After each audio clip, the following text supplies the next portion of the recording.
carry a firearm and discharge your weapon in self-defense, you could face hundreds of thousands of dollars in legal fees and expenses. So carry the protection of CCW Safe, Self-Defense Legal Services membership. Upfront payment of all criminal and civil defense costs with no out-of-pocket for members.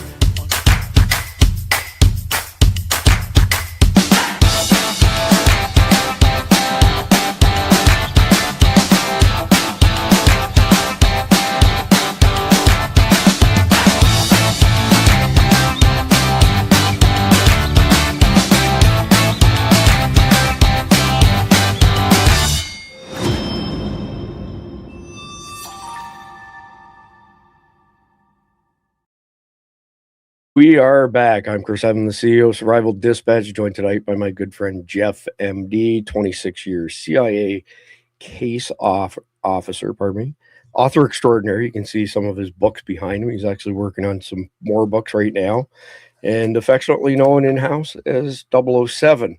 Now, 00711, Khalid Muhammad, was 50-50 on joining us tonight, and it looks like he's not going to be able to make it. He has some other irons in the fire that had to be tended to.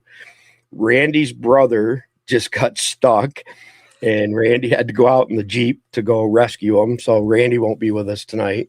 Now, when Randy says his brother got stuck, that's code for I'm going to the strip club with my army buddies. Shh! Don't let Randy's girlfriend. Oh, did I say that out loud? We're not on the air, are we? Yeah, inside voice. And Mike Glover, God bless him, is sick as a dog. He didn't take a COVID shot, did he? I don't believe so. No. But he's got youngins that are, around other youngins, and that's like a magnet. Little kids are germ factories. Oh boy, howdy! Ain't that the truth? Yeah. So anyway, it's just going to be Jeff and myself tonight. We've got an incredible closing video that will put a smile on everyone's face. Mark my words. You got to stay for the closing video because it may go down as the all-time most popular survival dispatch video in time. Anyway, with that being said, our main topic tonight is essentially 9/11 2.0 leading to the Second American Civil War. But before we get into that, let's hit the conflicted question of the night. And let me get Jeff up on stage here. There we go. If you're not familiar with this, conflictedthegame.com. These are 14 card decks set in post-apocalyptic scenarios. Not all, but most of the questions have some element of morality, hence the name Conflicted. So I'm going to read the conflicted question. We'd love to see your answers, live chat, comment section down below, either one. And Jeff and I will answer this at the end. So during Morgan's trip home, he realized that someone may have been tracking him. Do you know how to move through the woods and light terrain without leaving any traces of your presence behind? How easy could someone track you if you were in Morgan's situation? So interesting question. No morality element per se, but definitely a good topic, interesting topic as well. JJ Morris, who's a big part of our team, former Black Ops SAR-Tech, is a wizard at tracking people through the woods, by the way. It's amazing what that guy knows. So some of you, most of you are aware that we've migrated our Guardian community off of Signal and over to a self-hosted Element, aka Matrix server, my own server for that matter. It's open source software. It's my configuration. I wrote an article today that's going to be published tomorrow morning on all the stuff that I found wrong inside of Signal that precipitated our move to a different platform on our own server. And it'll be an interesting read if you're into privacy and security. However, before then, our mod team member, Nick, I had another video queued up for the article tomorrow. And then he sent me this one, and it's even better because it's really easy to understand. Check this out, Jeff. British police have the ability to download data from your phone without a password. Well, we've known this for a long time, but not everybody's aware of this. I think it's somewhere around like the 17-second mark of this where it shows that how easy it is by using an endpoint vulnerability to capture not just all of your Signal chats, but your deleted Signal chats. In addition to that, our new server Our new software and element matrix is a whole level above this from a security perspective. So check this out. There's no audio for the first few seconds. This is the type of machine being used by police to extract data from people's phones. This is what it can. Call logs, chats, cookies, device notifications, emails, instant messages, passwords. You can see deleted conversations on encrypted apps like WhatsApp and Signal. Millie's deleted web browsing history. Hopefully nothing too embarrassing. Contact information for everyone she's spoken. So I'm going to stop it right there. So look at some of these apps: Signal Private Messenger, Facebook, no surprise, Twitter, X, WhatsApp, no surprise, which I've spoken to many times as being compromised. To the locations of all her calls. And you can see other people's phone numbers. So obviously got more. Can you see their messages to you? Yeah.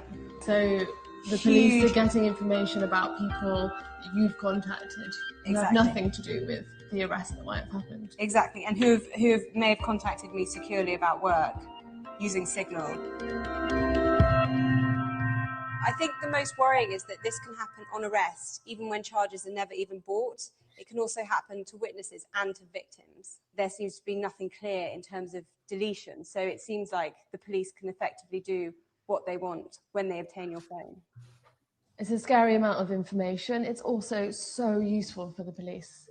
This is going to be so important in investigations. Of course. The trouble is, at the moment, you don't need a warrant to obtain any of this. There has to be a degree of involvement of checks and balances that says, well, do you know what, in this case, it's not necessarily proportionate. You don't need this person's phone. So, Jeff, obviously not new news to you. No. But go ahead and add to that if you don't mind. Then I've got something to show. Intel agencies have been able to circumvent what people think is normally secure communications forever. And even the CIA, as good as they are, their systems still get hacked and compromised by others. If you really want to hack a system, tell the world it's unhackable, and within about 15 minutes, it'll be hacked. That's what Black Hat is all about. People put stuff out there and they offer rewards, and they beat it. And I always, when I was in the agency and I had commo plans with agents and stuff, and I said, the bottom line is anything that involves electrons is insecure. No matter how secure you think it is, it's not. It's only secure temporarily until somebody discovers it and breaks it. It's kind of like the old line, the only way 3 people can keep a secret is if 2 of them are dead. The only way 1 person can keep a secret is if he never types it into a computer or a phone. Yeah, well said. It's always a reactive thing. So as far as non-governmental security is concerned for devices, I'll just show this quickly. So this is it's called Cinny, C-I-N-N-Y. It's a web-based application that can be used to access element matrix servers like ours. It's super responsive. It's just as good as an installed application from a performance perspective.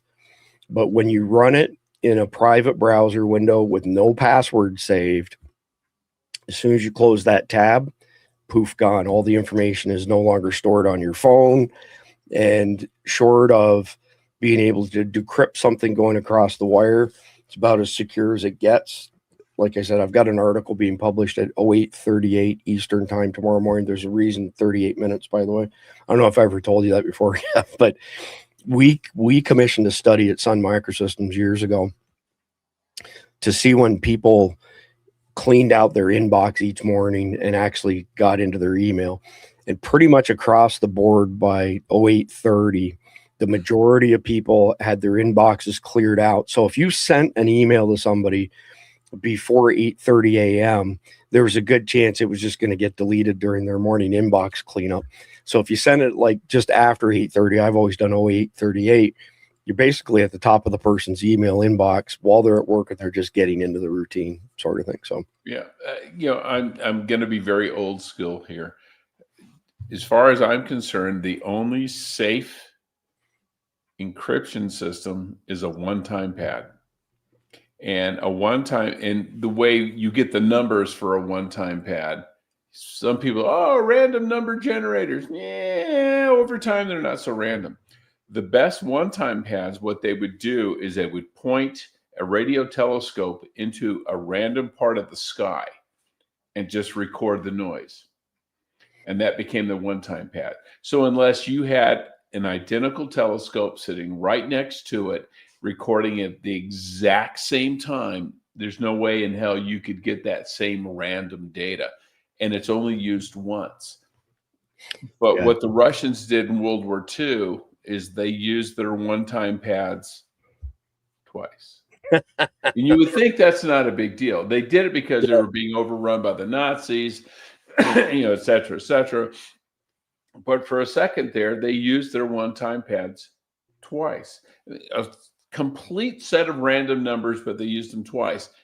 From that, we were able, that was called the Venona Project. We figured that out, and we were able to decrypt over time everything that they had sent from New York and Washington, D.C., where their spies were, back to Moscow during World War II. And that is how we caught the Rosenbergs. And they were mentioned by name in those messages. Yeah, it's. But if they'd only used them once, we never would have caught them.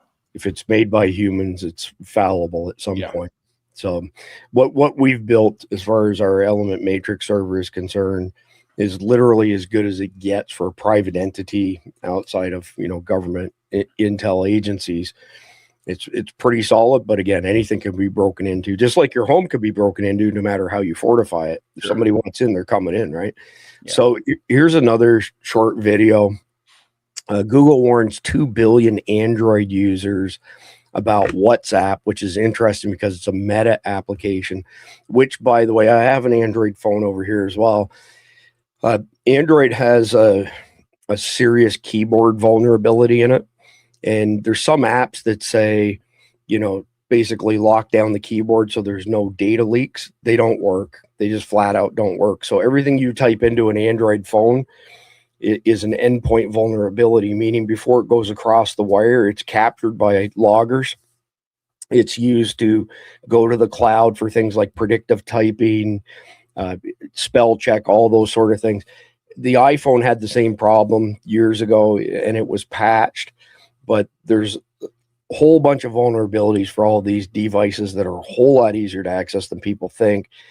Minute 33 seconds. I'll probably only play part of this. Google warns 2 billion Android users do not save photos from WhatsApp. So there's a report that Google has found a serious WhatsApp vulnerability that opens up an attack surface. Any warning from Google's Project Zero threat hunters is taken seriously. This is the team behind many of the zero-day spyware discoveries plaguing Android and iPhones. This threat affects WhatsApp on Android and relates to zero-click media downloads. So the way this works is when a victim and one of the victim's contacts are added to a new WhatsApp group, the attacker then makes the victim's contact an admin of the group and then sends a malicious media attachment to the group. This will likely be automatically downloaded to the victim's phone, which then opens the attack surface. Google tells users to disable automatic download or enable WhatsApp advanced privacy mode, which I've covered in a separate video, to prevent the file from automatically being downloaded. So again, a WhatsApp bug lets malicious media files spread through group chats. But the big question is, do you use WhatsApp? Do you trust Meta? Do you trust Mark Zuckerberg? Well, clearly the answer to that is no. During Charlie 19, Zuckerberg granted access to not just the American government, but the European governments, where they could log into everything that Meta has, Facebook, Instagram, WhatsApp, etc. And they could ban people, they could shadow ban people, they could deplatform people, they could spy on people. WhatsApp has been compromised for many, many years. It's kind of funny, Jeff, as I was writing the article for tomorrow morning, all of these apps say secure messenger. And I started to think to myself, man, that's like the kiss of death. As soon as you put on secure messenger, it means, well, not really, sort of thing. Well, yeah, because every hacker out there is going to go, challenge accepted, and they're going to break it. Well, it's like you hit on earlier, black hats, gray hats, white hats. Yeah. We're always in a reactive state because black hats are always looking for new vulnerabilities, new ways to compromise systems that nobody else knows about till they actually execute it. And then everybody goes into reactive mode trying to save their ass. Now, the next one, this is a long video. I'm not going to play the whole video. I'm going to put the link down below instead. 12 minutes and 50 seconds. I'm going to put the link below, but the CIA is orchestrating a color revolution against Trump in Minneapolis, according to MJ Truth Ultra.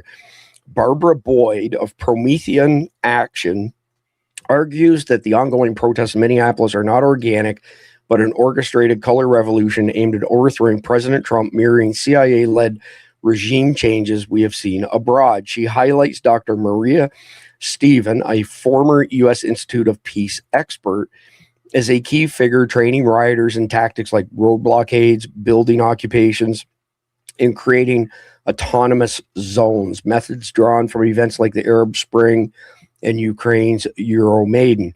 She references Mike Benn's report linking Stevens' Horizons project to funding from the National Endowment for Democracy cutouts and James O'Keefe's footage showing highly trained government-funded networks willing to use violence.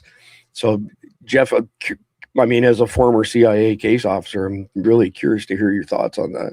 Well, they should not be doing anything domestically at all. That is against Executive Order 12333, which was issued back in 1976.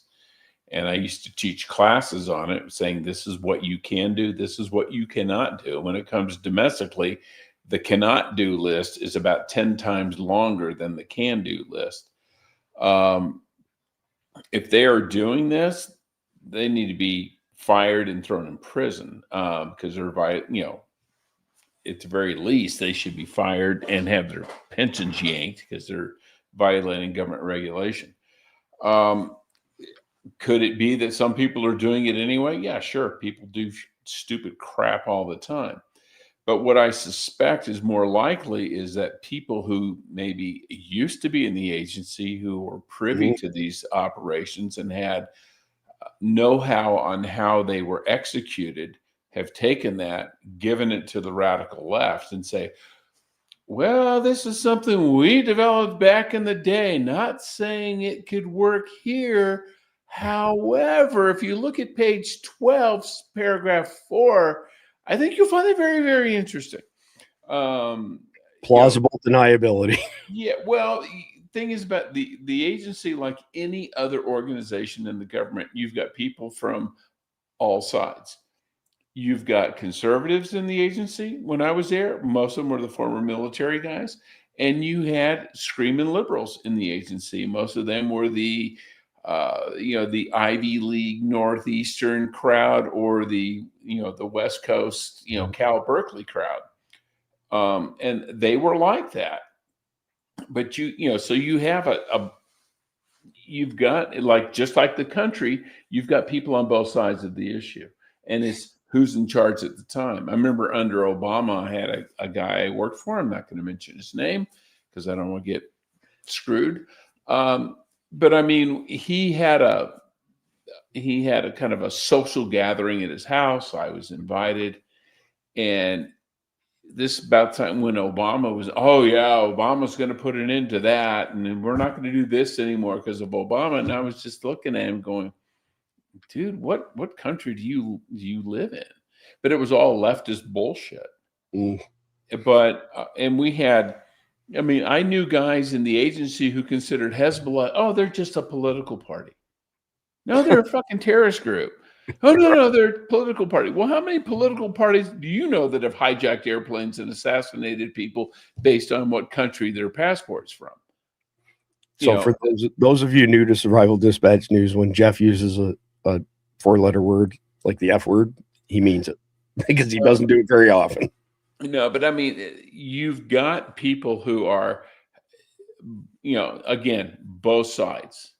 You may have some that are, extreme to the conservative side. You have some that are extreme. But I tell you what, you've got conservatives, and then you've got liberals, and then you've got extreme liberals. You don't find too many extreme conservatives. Yeah, true story. They get weeded out. Yeah.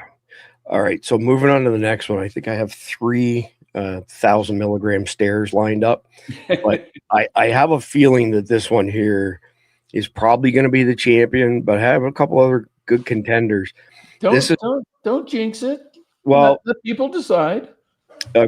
Well, I will, but she doesn't even show how bad the stair is, how many milligrams she's taking, because she's got her glasses on. It's 2 minutes and 25 seconds. There's no way I can play the whole thing. And fair warning, there is cuss words in this video. Honestly, unfucking believable that this is where our fucking country is. This is our fucking country, the land of the free, not land of the white people. What the fuck is wrong with people? What is wrong? This is America! America! Are we great yet? Make America great! Is this what you fucking want? So you don't want my brown babies here either, do you? You dumb fucks! When I fucking cried 10 fucking years ago, this is why I cried! This is why I cry! This is why we're fucking all fucking a hot mess! Because we saw this shit coming! And now you motherfuckers are sitting silent. A-okay. But now they just shot a white man. A 37-year-old white man. Oh, but you know what? He was probably a liberal terrorist, right? So MAGA, all you motherfuckers are okay with that, right? You're okay with that? I've cut most of you motherfucking MAGA ass twats out of my life a long fucking time ago, but I'm here to tell you. You want to fuck with fucking ICE people? You want to vote for fucking people that think that this shit is okay? Attacking our state? Our government is under fucking attack against our neighbors, our college roommates, our fucking teachers, our fucking policemen. Okay, that's enough of that. I'm surprised we even made it that far. Go ahead and analyze that, Dr. Jeff. 2 issues. Okay, if you can't be on your cell phone, if you can't talk on your cell phone and drive, how can you be filming a freaking psychological meltdown on your cell phone and drive? That's one. So she's violating all the rules of safety on the road. She's endangering the lives of others. And the other one is the word free is one syllable. Except for it's free. I'm just going to be the grammar police on this one. Oh, that's great. Other than that, I wasn't paying much attention to everything else she said because she was blathering. Well, I mean, again, 1951, I believe, was the year that we peaked in inpatient beds in psychiatric care facilities. We had something like 550,000. Yeah. Today we have less than 40,000. So we have less than 40,000 because the professionals that I've read up on have said, well, instead of locking people up, we treat them instead. Well, it's been shown over and over again that the dosages of these SSRIs actually amplifies the craziness. It makes them feel better about their craziness, but it amplifies it. Maybe. But also what I did actually, once I listened to what she said and knew what she was going to say, I started focusing on her glasses because it's a reflection of the front of the car. Yeah. She was driving. Yes. No one else in the car. So she's driving while looking off to her right at her phone, clearly not paying attention to the road. So I was just waiting for her to either rear into car or drive into a bridge abutment. My vote would have been for the second. I caught that too. And the crazy thing is that a lot of people, when they shoot these, they select the option to mirror. And what that does is it flips everything the opposite direction. That one yesterday when I could see the Free Palestine in the back of her windows because she had flipped it. Exactly. But it also makes them look like they're in the passenger seat when in reality they're in the driver's seat. In the driver's seat. I saw the steering wheel. Yeah. So here's another one, 22 seconds. I guess technically we can't judge the first one on how many milligrams her stare is because we can't see her eyes. We can just say she should be committed. So let's do that. That's true. We'll move on to this one here. It's only 22 seconds, but you get to see her eyes. Liberal woman with huge glasses and a septum ring. I am willing to burn my life to the ground. I have nothing and I don't believe in heaven. 22 seconds. If you want to argue with me, I'll argue, but I got to let you know something. I'm willing to burn my whole fucking life to the ground. Look at the dead eyes right there. Let's do a quick audience poll on that. Is this one 1,000 or some number larger milligram stare? Jeff, what are you starting the bid at here on this one? 2,000 milligram stare. Well, and the other thing I was going to say, she's willing to burn her life to the ground. Something tells me it wouldn't be a very big fire. Well, that's funny you should say that because she said, okay, so we got Doherty's going with 5,000. He's just trying to make me look bad. Doherty, you bastard. He outbid. I mean, let's just deal with it. We got 2,500. We get oh my God, Saved by Grace. Are you ready for this? That's the 60,000 milligrams. All right, she'd be dead at 60,000 milligrams. Come on. Let's be realistic here, folks. When I first saw it, I was thinking to myself, well, she should have gone with the 64,000 milligram stare because it's kind of like the old $64,000 question on the game show back. Well, there you go. That's you got me on that one. All right, let's let her have a go at it again here. I don't care. I got nothing to lose. We know. I don't want to be here. And I don't believe in heaven. So fuck with somebody else. Look at that right there.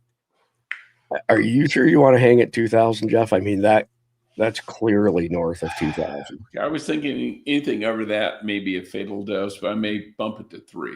Okay, gotcha. But she's got a nose ring and a lip But I got to stud. let you know something. I'm willing to... And she's a middle-aged I got nothing woman. to lose. I don't want to be here. And I don't believe in heaven. So fuck with somebody else. Yeah. Yeah. What's interesting, those eyes are pretty dilated. Yeah. I mean, golly. All right. Well, let's try the next one here. And so this is from American Papa Bear. Get ready for a doozy. This white girl talking like she's black says that white people need to start beating up ICE agents and police officers. She claims that white people are the problem. What are your guys' thoughts on this one? I bet she has 3 different baby daddies and 2 to 3 of them are probably in jail. 1 minute and 3 seconds. This stuff with these young white kids talking like hood rats, it drives me freaking nuts, by the way. White people, stop running from this. The fight is here. You have to put the fuck up. There is no excuse to be peace and love now. Peace and love means put your fucking fists up. Put your fight on. Put your fighting face on. Start standing up for justice the real way. Street justice. Because obviously the laws don't matter. Legislation doesn't matter. Legalities doesn't fucking matter. Start fighting, bitch. Get street smart, bitch. Learn how to fight. Start smacking these ICE officers. Start smacking these police officers. We need to start beating other white people up. Until white people, we realize that the enemy is within. The enemy is in our own ranks. It's not black people. It's not brown people. It's not anybody other than our. Oh, I got to back that up right there. That's look. That was a good stare. Oh my God. Okay, so anybody who thinks this is a minimum of 5,000 milligrams with a sprinkling of demon in it, put a 1 in the live chat. Well, okay, now if you look at her pupils, they're like little pinpoints. What do you make of that, Jeff? She's on meth. But okay, now here's an esoteric observation. See all those things hanging from the ceiling? Yep. Behind her? Yep. Those are Harry Potter floating candles from the TV show. You can buy them. We used them for Halloween decorations one year. So she probably put them up because they were like bitching, dude, and never took them down. Okay, so we have to do another immediate audience poll right now. For those of you who are just as surprised as me to find out that Jeff is a Harry Potter fan, hey, I've seen all the shows, man. Put a 5 in the live chat. Just we're going to shake it up a little bit different. Put a 5 if that surprises you. I am a big fan of J.K. Rowling. We are friends on X. Well, you know what? I mean, I'm already seeing the anti-trans position. Well, you know, I love that about her, but I've never watched one of them things. But man, we got all the shit's going by too fast for me to see on CommieTube, but they're banning people left, right, and center. I'm sure they are. Oh my God. But let's listen to the rest of this nutcase's diatribe. Ourselves. We've ran from our problems. Our entire lineages ran from their problems. Face it. Face the violence that we ourselves perpetuate, that we uphold in white supremacy. Fight back. Fight back. Look at that. There. Oh my God. Oh, thank God. I love the cleavage tattoo. It adds a degree of class. Well, it's not the way I was going to put it, but I was thinking more like trailer trash, but what do I know? Hey. One man's trailer trash is another man's classy cleavage tat. Wow. Yeah. All righty then. So this one's even shorter. It's only 16 seconds. And Jeff, you may be able to see already. She doesn't even have any pupils. There's no pupils. It's just giant holes. Yeah. She looks fully dilated. No soul to speak of, right? So this unhinged liberal says, fuck you, this is war against President Trump. What is your message to her? 16 seconds. Fuck you, this is war. Fuck you, this is war. I got to see if I can get like a really good stop on this. She puts some. Here we go. Does she blink during this whole thing? You know what? That's a great question. Let me start over again. Let's see if she blinks. Fuck you, this is war.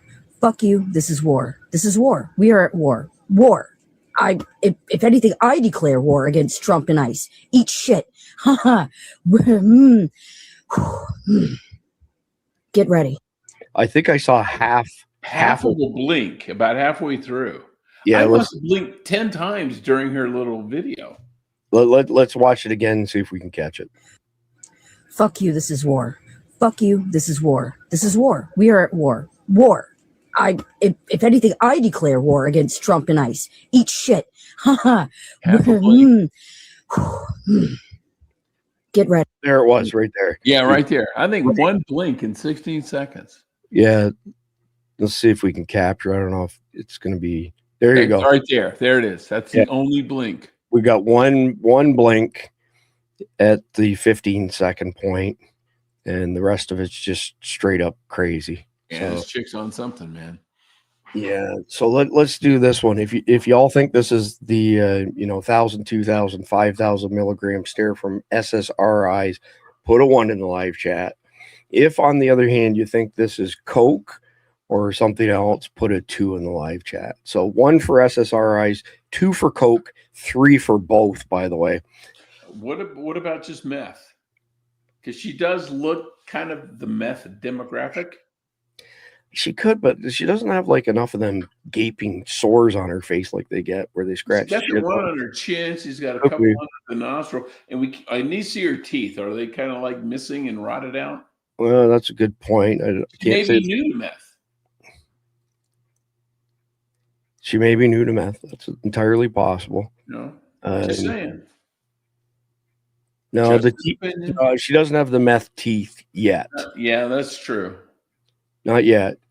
I mean, she's crazier than Cooter Brown, but if she's snorting meth, she won't get the meth teeth. That's from smoking meth. Okay, so that right there, as far as I'm concerned, is a whole bunch of drugs rolled into one crazy person. Starts with SSRIs, maybe it ends with meth, some cocaine in the middle, Lord knows what else, maybe some opiates. Percocets or something like that. But she may just be a sales rep for the pharmaceutical industry. Oh, this is true. I mean, that's entirely possible. They get free samples. All right. So last one here, and then we're going to jump into the main topic of the night. So Leanne Starr here says, by the way, I've been practicing Somalian language to get a message out. And it's amazing how much she sounds like Ilhan Omar. 39 seconds. I know that there's a lot going on, especially in Minneapolis. I just want to give a message to the Somalians in our country, most illegally. I just want you to know this. I have been practicing your language. Ooga booga, ooga dooga dee, booga, booga booga, ooga, ooga, ooga, ooga, ooga, dooga booga, oui, oui, booga, booga banana, ooga booga, dooga booga, ooga booga. I hope that message finds you well, and I did the dialect justice. That's what we have to say to you guys. Ooga diga. Okay, even before she started, I gotta say, it's like, she's good looking. She's got a nice figure. This is a liberal? Well, she's not. So there you go. I guarantee you by the end of this podcast, I will have an inbox full of hate mail for this, and I don't give a shit. Oh my God. There's all kinds of people in the live chat. For those of you who are new, this is going out to 9 different platforms, and we get most of the chats aggregated. Rumble, we don't. It doesn't play nice with others, so it's over there on the other screen. But yeah, we've got people asking where they can sign up first. Oh my God. Whew, I gotta catch my breath after that one.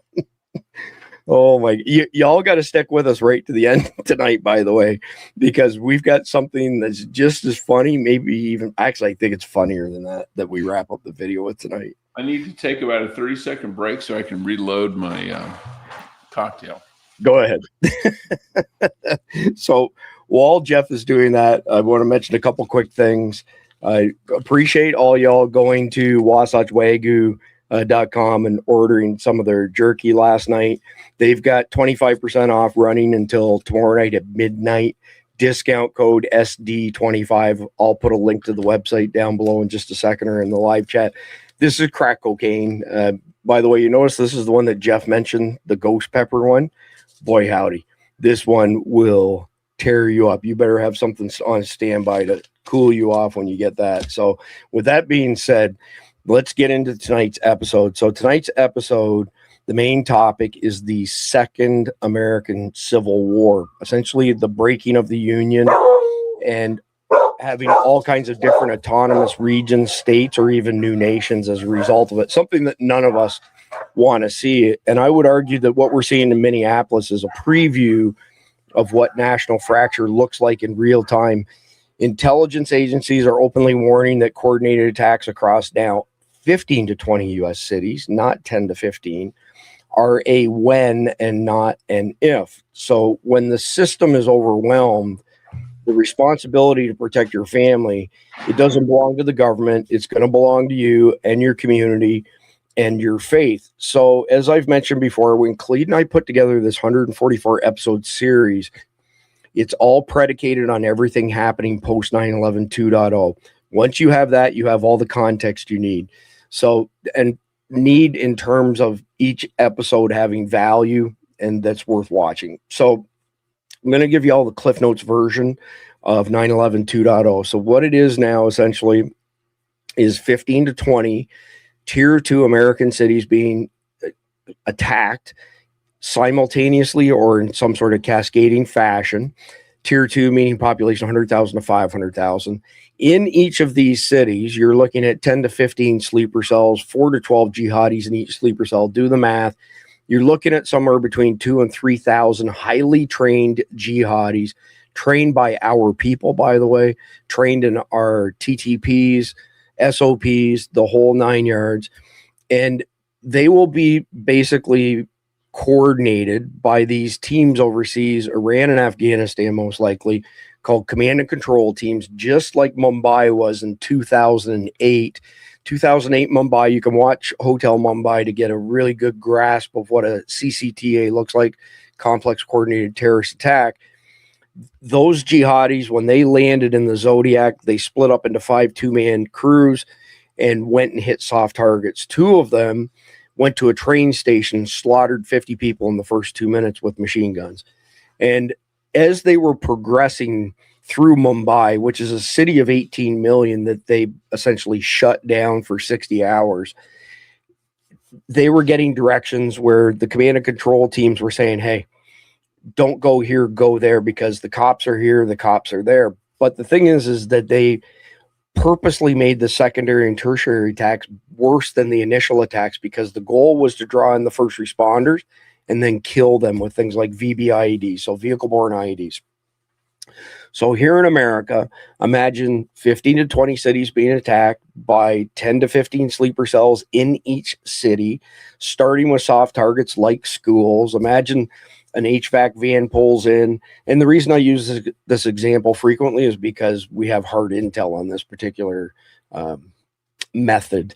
So a van pulls in, it's lettered up some HVAC company. 2 HVAC techs, or what appear to be 2 HVAC techs, get out of the van. They put a ladder against school to go up on the roof. They cut the ductwork open. They put a time sarin nerve gas canister, or canisters, plural. They get off the roof. A couple minutes later, the sarin nerve gas is released into the air. And at that point, the clock's ticking, because within 3 minutes of either breathing in or allowing sarin to touch bare skin, it goes systemic and you're dead inside of 3 minutes. The signals from your brain to your body through the central nervous system get completely scrambled. So the command from your brain that says for your heart to pump goes somewhere else in the body and triggers some other type of reaction. So imagine these guys now standing guard, though, at the doors for the handful of people who manage to get outside before they die. They will shoot them and kill them, but then they'll sit there and they'll wait for the first responders to show up. And when they show up, that van will have more jihadis in it who will have gotten out by this point in time. And when the cops and paramedics get close enough, they'll blow the van up, so a vehicle-borne IED, and they'll ambush the cops. One of the biggest things that I've been discussing with law enforcement and did last week at SHOT Show was we have SOPs that say when the cops respond, paramedics as well, to an emergency, not to pile all their vehicles up in one location. But if you watch it, any type of emergency call these days, that's precisely what they do. And the bad guys are counting on this because they're all going to be bunched up. It's like shooting fish in a barrel. So now imagine moving on to the next soft target. And now imagine people being on the X who survived the attack, and they see the cops approaching. They think, oh, thank God the cavalry's here.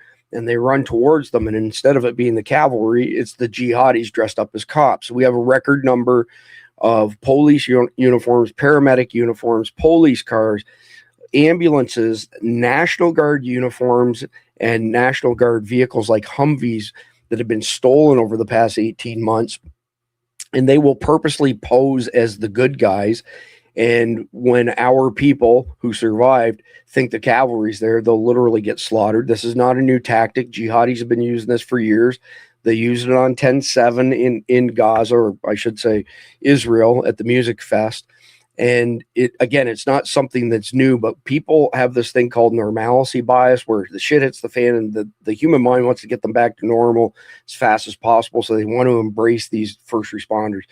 If you are on the X, there's an attack, you survive, run as far away as fast as you possibly can. Do not trust anybody. Just get as far away as you can. Now, imagine all of these teams eventually coming together at the one and only level 1 trauma center in these cities. So think tier 2 city, 100,000 to 500,000, distance to the next level 1 trauma center, probably hours away, not very close. So all of the people who need level 1 trauma care that will not survive more than, let's say, 20, 30 minutes, they're done. They're going to be triaged and put to the side because there will be nowhere to treat them. So in the trauma centers, you will have the jihadis that will have somewhere between 3,000 and 5,000 hostages now. They will behead them, torture them, maim them, kill them, and they'll broadcast horrific videos out. and they will booby trap the entire place. And they will all be wearing invisible suicide vests that have a dead man switch, meaning they get shot and killed, they fall over, boom, they blow up, and they kill everybody in close proximity as well. We only have a handful of teams that are trained in unsieging buildings with thousands of hostages. Delta Team, obviously, number one. Number two, the FBI hostage rescue teams, but there's only 4 of them, about 140 men total. And maybe the LAPD SWAT team, which I would argue is probably the best. It's the gold standard for SWAT teams in America. But beyond that, yeah, we could send the Marines in and kill every single thing that moves, but that would be frowned upon by the American public. So some of these sieges have the potential to go on for many days before we unsiege them, and there will be a lot of death because of the booby traps, the bombs, the invisible suicide vest, the whole 9 yards. There's an airplane component to this as well called Bojinka, Bojinka. Look it up. I want to get into the main topic here so that we can get going, but it'll explain the strategy that Osama bin Laden came up with in the mid-1990s. So with that being said, segment number 1 is titled Overwhelming Federal and Local Resources. Coordinated attacks on multiple cities will quickly stretch emergency services thin as first responders scramble to handle simultaneous crisis in places like power grids, power plants, hospitals, etc. This overload creates gaps in coverage, allowing chaos to spread unchecked, while federal aid struggles to mobilize across vast distances. And in the end, exhausted resources lead to breakdowns of public order, forcing communities to essentially fend for themselves amid the mounting disorder. So let me get Jeff back up on stage here. You back up. You got full octane now, Jeff? Yeah, you're on mute. I'm curious what you're thinking. So in general, CCTA, complex coordinated terrorist attack, what's the optimum way for law enforcement to prioritize things, what they respond to and where they go to without being, victims and without being spread too thin? It's going to depend on which organization we're talking about. When it comes to police and it comes to first responders, they're going to need to go where they can save the most lives. And that includes the people that have already been victimized and the people that will be victimized. You want to identify the threat and eliminate the threat. You want to identify the victims and save the victims, as many as you can. When it comes to other parts of the government, when it comes to, if you're people dealing with the power grid infrastructure, and a lot of those are not necessarily government, they may be your power company, your water company. Their issue is not going to be, saving victims. That's not what they do. That's not what they're equipped for. It's not to say they don't want to do it, but it's not their job. Mm-hmm. Their job is to ensure the functionality, safety, and in some cases, recovery of the utility infrastructure that people depend on to stay alive. They're going to want to make sure that the power grid that has been damaged is back up, that the water systems that have gone down are secured, and that the water is clean. And if they damage it, they've got to, just like you experienced in Florida when you have a storm and you didn't have water for a while, for weeks. They need to make sure that the water, the electricity, whatever is being delivered is safe. And so it's going to be which group you're talking about. The police and firefighters, saving lives, stopping terrorists. The military is going to be more about stopping the terrorists. Their job, they do some of these save people's lives, but that's really not their job. The military's job is to kill people and break things. Mm-hmm. So their job's going to want to be to kill the terrorists and break them, and then leave to the EMTs and the fire department and the medical people to kind of pick up the pieces that in the wake of the terrorists. I appreciate that comprehensive answer Jeff Burgess. So Jeff is a 26-year CIA case officer, retired, and an author. All the books you see behind him are books that he has written. Somebody was just asking why there was the book covers behind you, Jeff. So with that being said, these tier 2 cities, smaller cities, also don't have any surrounding large cities where they can get mutual aid from. In your mind or experience, what's the prospect of out-of-state mutual aid coming to help, and how fast could they potentially get there? Obviously, there's going to be different geographies involved. Sure. But do you foresee something like that happening? Because I'm pretty sure if something like this, let's say, for example, were to happen in Texas, you would have Louisiana and Arkansas and Oklahoma immediately offering assistance. Well, absolutely. And you look at an example is when you have a hurricane. You have crews of linemen that come from all over the country. Out west, when we have wildfires, you have crews from Arizona going to California to fight their wildfires and vice versa. So I think, and if you had an attack in, say, Buffalo, New York, you're going to have crews from Erie, Pennsylvania, and from Pittsburgh and all that headed that way. You may even have crews coming in from Canada, coming down, across through Niagara to respond as well. As we wouldn't hesitate at all. If there was some big disaster in Canada, we would be sending people there as well. So I think you're not going to have an issue with being able to find people nearby willing to help. The issue is going to be if they've hit, say they hit Buffalo, but they also hit Erie or they also hit Pittsburgh. They're going to have problems of their own. So I think you're more likely to see are the small cities. Think about Altoona, Pennsylvania, or something like that, helping Pittsburgh and the smaller cities outside of Buffalo helping Buffalo. It's going to be more of a regional response. Cities that in and of themselves weren't the targets of the terrorists because they weren't big enough, but they still have resources to bring to bear to help clean up the mess.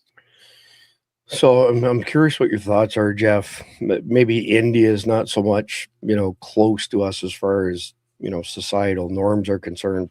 France isn't either, but it would be closer. Are there lessons that you can think of that we can look at these places that have been hit with CCTAs, complex coordinated terrorist attacks, and learn from them? I think it's too little too late at this particular point in time, but regardless, I have to assume some people have had their eye on the ball. And what do you think they could have learned from those other attacks? There's going to be some learning from those attacks, but I think you're probably going to see more learning from large-scale natural disasters like a major earthquake.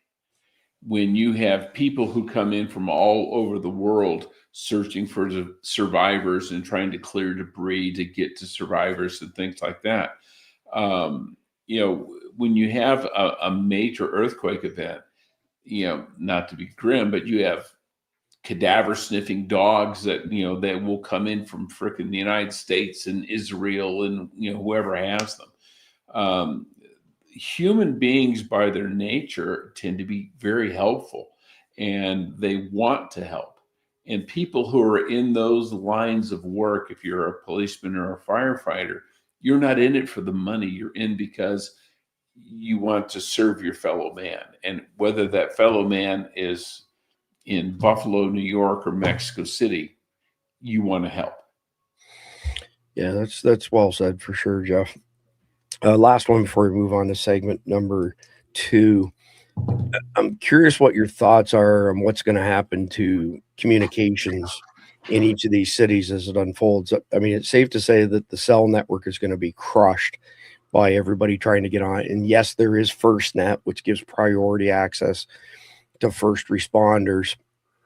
I don't think, like some people have posited that there's going to be attacks on the grid and the interwebs. I think those follow after. I don't think that they want to, do anything that might prevent people from seeing, the horrible things that they're going to be doing, right? They're going to want the word to get out by all of this stuff. So Just curious what your thoughts are on communication breakdowns, not just from being overwhelmed, but are we going to see attacks, or is that going to come after?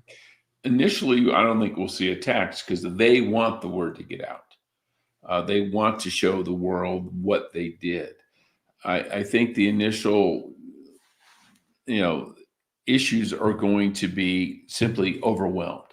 The cell system is not designed to handle every cell phone in the network on the network at any given time. It's just like a road is not designed for every possible car in that area to be on that road at the same time. It's, they look at what's likely, what's probable.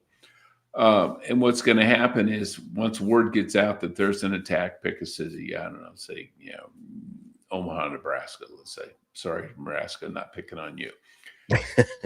Right. Everybody who's in Omaha, has relatives in Omaha, has friends in Omaha, is going to be calling to see if they're okay. Well, the system will not be able to handle that volume of calls, which means you're going to get that doo-doo-doo. Yeah, your call cannot be completed as dialed. And what does everybody do as soon as that happens?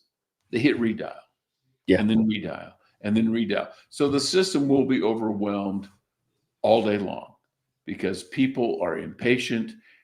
I understand it. You're freaking out. If that's your mom, your dad, your kid, your wife, you're going to be calling. But that doesn't help. And it only ramps up the panic, because the only thing worse than not knowing about what's happened to your kid is not being able to get a hold of your kid to find out what happened to your kid. Good point. So they freak and and I'd be the same way. If that was my kid, one of my kids, I'd be hitting redial until somebody answers the damn phone. Yep, very well said. True story as well. So, Mike, thank you very much for the tip. And you, Mike asked, question for Chris and/or Jeff: do you believe we killed Bin Laden in 2012, conveniently right before Obama's re-election, or is there some possibility Bin Laden died in a CIA hospital in 2001 of cancer, as the theory goes? He was killed, and I can say that unequivocally because Rob O'Neill is Dr. Rob. Yeah, well, we share mutual friends. He's an acquaintance of mine. I've spoke to him multiple times, and there's been some stuff recently declassified, by the way, that vindicates him, because there was some goofy channel on YouTube called, I can't remember what it is, like Anti-Hero or Bullshit Heroes or something like that. He's suing them for $50 million, rightfully so. Go ahead, Jeff. No, I was saying I was in the CIA and all that. I was in Afghanistan in 2002. And those of us that were there and doing it, we were frustrated. We're like, why haven't we been able to kill this son of a bitch yet? And we had a chance at Tora Bora. Due to political considerations, they said basically, instead of sending U.S. forces in to wipe him out, we let the Afghans do it to show they're in the hunt. Well, they missed him. We had a chance to kill him in 96, but Clinton wouldn't pull the trigger. We've had chances along the way. It's not so much that he's brilliant, but that we're spineless. And then finally, someone said, screw it, do it. And that's when we got Abbottabad. Yeah, appreciate that, Jeff. I just quickly want to add to this, since Mike raised the topic, that everybody who was on the OBL raid had GPS devices on them, body cameras, sometimes multiple body cameras, and they were able to recreate everything that happened afterwards in a CGI environment, computer generated. And Rob's story has never changed right from the get-go, number one. Number two, all of the data backs that up. Number three, when he wrote his book, the Department of War, it took them a year to go through it before they would approve it. When they finally did approve it, and now we've recently had some information go unclassified, and it all jives 100% with Rob's story, which has never changed from the get-go. Rob never said, I'm the guy, the first guy in the room who shot Osama bin Laden. He's always said, I'm the guy who killed Osama bin Laden. He's right. The first guy that went into the room, shot OBL, but it wasn't a kill shot. When Rob went, he smoked him several times in the face so bad that his face was tore up and was just a complete mess. And at the end of the day, OBL is long since dead, as is his son Hamza bin Laden, who, whether it be the CIA or other intelligence agencies, whether you want to believe them or not that I believe everything they say, Hamza was killed in 2019. And I did a deep dive on this. And I come from the world of high tech, and I'm very analytical when it comes to AI generated content. I look at each frame by frame. I look for things like diffusion, occlusion, all these things that will indicate whether or not something is AI or not. Every single picture of Hamza bin Laden is AI generated that's out there. There's somebody who wrote a PDF about all of this bullshit. Not only is the image AI generated, it's a bad Photoshop job of Osama bin Laden's face being pasted on a body and then passed off as Hamza bin Laden. Complete and utter lies and bullshit that's easily disproven. When you take pictures of those two men and then you show any AI that's sophisticated, I'm not talking about little goofy tools like AI or not.com, I'm talking full forensics, it will come back over 97% that the face on that body is Osama bin Laden and not Hamza bin Laden. Then there was a video that was put out there that I debunked in the blink of an eye as being AI. And the people who put it out said, no, it's legit. You got to get behind it. I was like, no, I'm an expert in this field, and that's AI. And then some narcissistic people wanted to go after me and say I was too stupid to know what I'm doing. But okay, go to my LinkedIn and check out, just see how stupid I am. You know, I'm perfectly comfortable with my IQ. I know what it is. And I also know that when somebody launches an ad hominem attack and then when asked for evidence says that they don't need to give any evidence, that they are full of shit. Narcissistic lying sacks of shit. No other way to state it. And I've got the receipts. And at the right point in time, I'm going to drop a bomb on this all the other stuff that goes with Hamza bin Laden to show that it wasn't just somebody being fooled by AI. I have the receipts on them using the AI, and therefore they didn't get fooled. They knowingly published lies for no other reason than notoriety, because they are narcissistic fucks. And the fat lady hasn't sung on this one yet, but they will soon. So let's get into. No, I wanted to answer one quick question from Doherty, who's one of our regulars. Yes, he is. He said, "Why did they bury him at sea?" Talking about bin Laden. The reason they buried him at sea is they didn't want to have a place that could be a shrine, somewhere for his followers to congregate. If he's in the middle of the Indian Ocean, it's really hard to have a party at his grave. And that was exactly the reason why they didn't want there to be a tomb, a mausoleum, or anything like that. Well, think about the Jim Morrison situation in France and why they wanted his body out of there. But somebody just said, what are my thoughts on so-and-so and Hamza bin Laden? The people who said Hamza bin Laden is alive are liars, easily proven liars. I have all of the receipts. Not only did I debunk the video, I did a 14-page report on the report that Hamza was alive. And it is all AI generated crap. The text is AI generated, then it's been modified by a human being. And what they don't know is that there's metadata on all that stuff. And I know exactly who wrote the lies. We all know who published the lies. And we also know one of the guys who thinks he's a tough guy said that I should, take a run at him. Whatever, buddy. You are an expert in your field. I am an expert in my field, and I know AI, and I can debunk it scientifically better than just about anybody out there. And you guys lied. You lied. You knowingly lied. You produced bullshit pictures that were AI generated and then photoshopped after the fact. It is so easily proven. It's not even funny, but whatever. Who do I think I am, right? I'm too dumb. Yeah. You know what I got to say to that?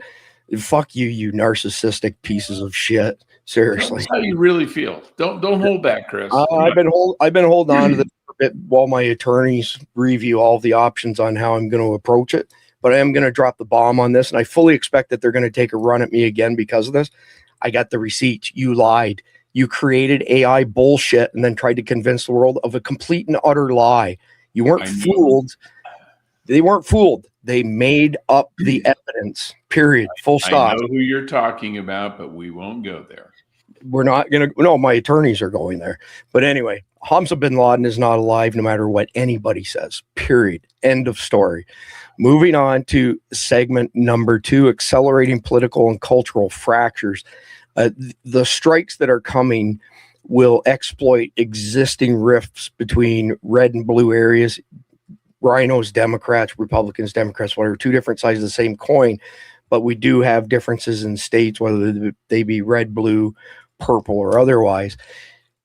That will take these regional differences and turn them into flashpoints. We're seeing it happen in Minneapolis right now that fuels everything from full-on, blame games to deepening mistrust.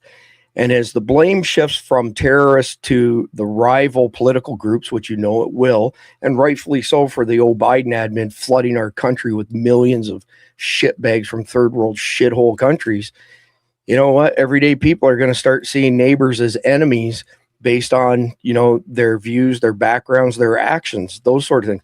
We have some flaming liberals from up north in our neighborhood that my wife and another neighbor went and corralled their dogs who were on the loose. And when they gave the dogs back, they're like, here, your dogs got loose. These assholes couldn't even say thank you, hello, we've walked by, waved, and they put signs out for Hillary and Biden and Kamala, so we know exactly where they stand. They're just ignorant SOBs. So put it this way, if the shit were to hit the fan right here, they get no help from us, put it that way. Anyway, over time, all these things that have eroded, we don't have shared values anymore. And it pushes, a lot of people towards isolation, which is not a strong place to be in. And, when unity crumbles under, suspicion, anger, fear, all of those things, at that point in time, the wheels come off. So, Jeff, kind of a loaded question here for you, but what part do you think the media is going to play in turning these cultural clashes into even bigger divides? Maybe something like that dickhead Don Lemon did 2 weeks ago? Just saying. Yeah, I think it's going to be very much along those lines. We see it up in Seattle, in Minneapolis, where they ignore the fact that ICE is arresting burglars, armed robbers, rapists, child molesters, fraudsters, and portray them all as, poor innocent people just trying to provide for their families. They don't care. It's politics over substance for them. And we're going to see the same thing when there's a terrorist attack. They're not going to worry about the terrorist attack and the dead people. They're going to be more concerned about the reaction. And we saw it during, Black Lives Matter. They're burning cities down. They're killing scores of people. They're doing billions of dollars in property damage. But their thing is, the backlash. It's just not fair that people look at, there's just the racism on the other side is why they did this. No, they did this because they wanted to steal TVs from Target. Come on, get your head out of your ass. But we will see that again in spades. It won't be right away because there's going to be the shock value. But it's going to take 48 to 72 hours for them to get their messaging together, and then it'll hit. Yeah. Remember, after 9/11, just think of the Islamophobic backlash. Ignore the 3,000 people that are dead. You're worried about the backlash to the Islamic community because Muslims killed 3,000 people? Really? That's your concern? We're going to see that in spades. Yeah, I think you're right, Jeff. And I wanted to say thank you to Don't Bug Me for the $10 tip. And what I will tell you is that my overall report on the Hamza stuff is in the hundreds of pages. I went down to the smallest detail. I'm sitting on it until my attorney says to unleash it. Well, my attorneys, plural. And at that point, all shall be revealed. What I can tell you is it's all bullshit. It's AI generated crap, and it's easy to prove. And I know who created it as well, by the way, because metadata doesn't lie. Anyway, Jeff, next question for you. I'm wondering what your thoughts are on economic fallout. In other words, the areas that get hit versus not hit, and whether those states are rich or poor, and whether the federal government wants to assist them or not. Because I look at Hurricane Helene, and the Biden FEMA did absolutely nothing for anybody who had a Trump sign out front or lived in a Trump supporting area. I think most of the targets for this, 9/11 2.0, medium-sized cities, Buffalo, etc. But the thing about cities, almost all cities above, 250,000, 500,000 people are blue, because they tend to give free stuff, and liberals like free stuff. So that's going to be a unifying thing. So they're not going to say, we'll give money to Buffalo, but not to Omaha, even though Nebraska is red, Omaha is blue. So one thing about Democrats is they take care of their own. Now, they're not in charge right now. But the thing is, Republicans don't say, you're Democrat, we're not going to give you money. The only time they do that is, you're Democrat, you're not enforcing federal law, we're not going to give you law enforcement money. So I think the federal response is going to be the same, because even though you may have you have a blue city, like Buffalo's a blue city, but it's everything around it, a lot of it around it is red. So I don't see Republicans saying, yeah, screw you, you're going to die, we're going to let you die. Because one, Republicans don't do that. And two, we're all in it together, and there are areas that it really doesn't matter your politics. People are dying, people are suffering. The government's going to come in and take care of it. Yeah. And if you look at Minneapolis, people think, oh, they're only going after the illegals in Minneapolis because it's a blue state. No, they're going after the criminals in Minneapolis because they're frickin' criminals. The reaction from the left is because it's in a blue state. Right. Because you have more criminal aliens being arrested in Texas and Florida than you do in Minneapolis. You just don't have the violent protests associated with it, because down there they go, these guys are rapists and murderers. Yeah, we like them off our streets. Yeah, no kidding. That's well said. Jeff, you've got a ton of knowledge from around the world. Is there anything in history that you know of, because if you don't, it probably doesn't exist, where a terrorist attack or series of terrorist attacks accelerated cultural breakdowns, between opposing forces, opposing cultures, opposing demographics? Like, when I say opposing, I'm talking like apartheid in South Africa, that sort of thing, where something like a terrorist attack accelerated. Not that it happened in South America or South Africa. Sadly, probably the only place I can think of that's in the United States. Wow. You look at BLM. BLM, in my opinion, were domestic terrorists. They're destroying cities, they're burning stuff down, they're looting, they're rioting. And we're the only country in the world that when rioters run rampant across the entire country, we go, oh my God, the poor rioters. Anywhere else in the world, they roll out the military and they sit there with, they go out there with the nightsticks and give them what for, and that's the end of it. We used to have that tradition here where it said looters will be shot. Okay, you know what that did? That stopped looting. But we don't do that when they loot a Target in Minneapolis, which happened in 2000 or 2020 after George Floyd. How many more stores would have been looted if they had shot, I don't know, the first 10 people coming out with big screen TVs in their hand? Right. We saw it during Katrina. They're waiting waist deep in floodwaters, but they're holding a damn TV over their head. Yeah. Oh, they're just looting because they're desperate for food. Okay. I don't ever remember anybody eating a TV. Just saying. But Right. you need to. We have stepped away. We've done this whole.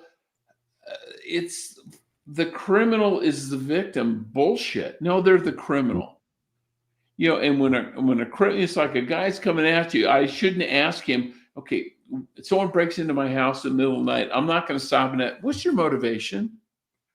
I'm not a method actor. I'm just going to shoot the son of a bitch because he's in my house.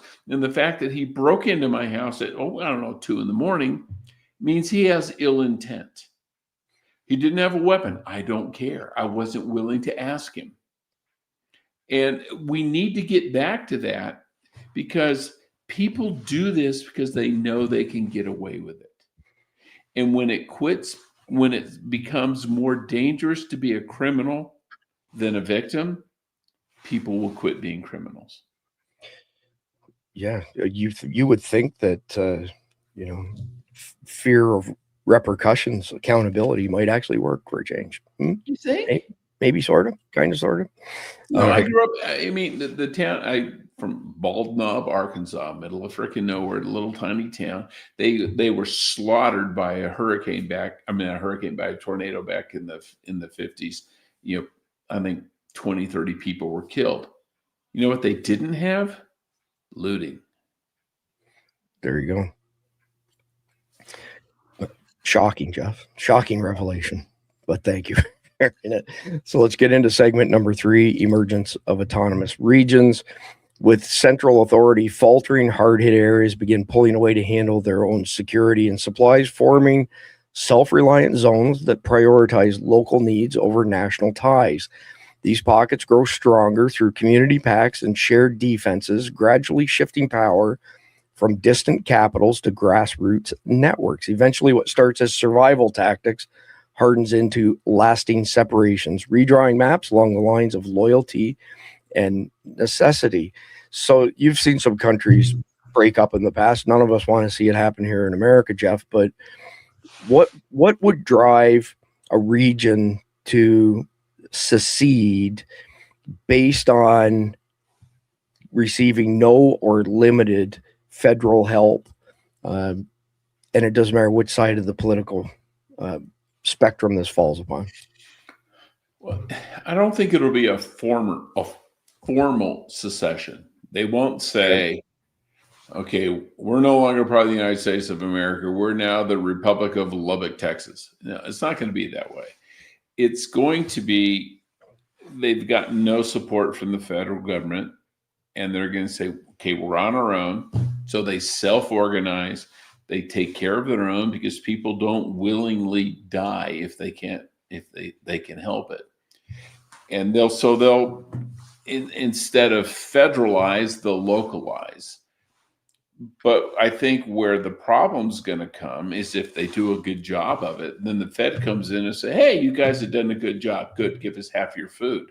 And they're kind of do one of these things, And then you're going to run into the Fed saying, well, we're going to take it. Well, and the locals are going to go, yeah, maybe not. And unless you want to send an entire division to Lubbock, Texas, to take their corn crop, it's not going to work. And I wrote a book, and this was in it. It hadn't been published yet, but basically they sent the National Guard to seize crops, and the local farmers went, yeah, we're not doing that. And and the more troops, the more soldiers they sent, the more locals showed up, and it became untenable. Especially when in the book, it's like, the head of the National Guard was one of the farmers, and he's like, yeah, I'm not stealing food from my neighbors to send to Chicago. And that's where it's going to break down, because you're going to get someone claiming federal authority to try and take over, and the locals are going to go, yeah, no. Yeah, and if you have an authority that no one recognizes, it's not authority. You mean kind of like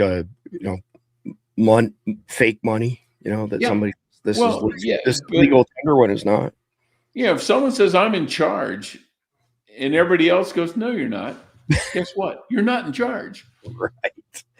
Yeah, good example. So before we wrap up this third segment, I got one more question for you. How do you foresee local leaders drumming up support to leave the union, to secede from the union? I think you'll see local leaders saying, why should we stay? What's the benefit to us of being part of the union? And to a certain extent, you saw it in the Civil War. You had the southern states saying the union, which was the northern states basically, are working against our interests. Be it, okay, slavery was bad. We'll recognize that. But the Civil War was about more than slavery. It was about basically it was economics. The North was trying to tax exports. So they were telling the South you had to sell your cotton to the North at less money than you could sell it to Europe. And the South went, yeah, we don't think so. But you're going to get this point where local jurisdictions or state jurisdictions are going to say, it makes sense for us, let's take Texas, to be, to look after each other. But at the same time, what's the benefit for us to deal with New York and Chicago and all these places? Yeah, we don't think so. And if New York and Chicago try and impose their will, it's not going to fly. And you and I both know that when push comes to shove, the southern states now will do much better. Yeah, this is true. Somebody asked secede to where? You don't have to secede anywhere. It means you're leaving the union. It doesn't mean that you're going somewhere else. No. You just ignore them. Yeah, there's some interesting maps that kind of break things down, actually, where you've got Texas, Oklahoma, all the way to the east, with the exclusion of a couple states like Virginia and potentially North Carolina, but the rest of it being, one regional zone. You've got the left coast being another regional zone, so on and so forth. I'm not predicting this is happening, but I am predicting that there will be people hollering from the rooftops for it, and that it's not necessarily a good thing as far as, we're stronger together than we are if we fall apart. And well, there's a question for you, Jeff. If our consumption levels stayed the same, but the country was broke up into regions, how happy do you think China would be about that? Well, they'd be thrilled because, we're the only thing standing in the way of them being the dominant global power. But China has its own issues. It's got, it's got demographic issues. They're an aging population. They have a shrinking, they're not having babies. And the even worse is Korea. I think they're at a 0.76 birth rate, and you need 2.1 just to replace your population. China is, I don't know, 1.5, 1.6. They're on a negative population growth, but they have a huge swelling population of retirees. 60, 70-year-olds aren't going to do much for you. Speaking as a 60-year-old. But China would be thrilled, but again, it's not a panacea for them either. They've got their own problems. It's not good for the United States to split up. But the thing is, I don't think you have the right saying we want to split up. You've got the left saying it's our way or the highway. Yeah. In which case, the people on the right are going, well, then we'll pick the highway. Everyone looks at New York. Oh, it's a financial hub. Well, not so much anymore. JP Morgan Chase has more employees in Dallas, Texas than they do in New York City now. There's all these companies are moving to Florida and Texas and Tennessee out of California. California has lost $1 trillion worth of wealth in just the last couple of months as people flee. So they're not as, but they still have all the social spending and all the crap.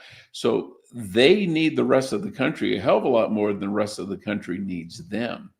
And can New York feed itself? No. Can New England feed itself? No.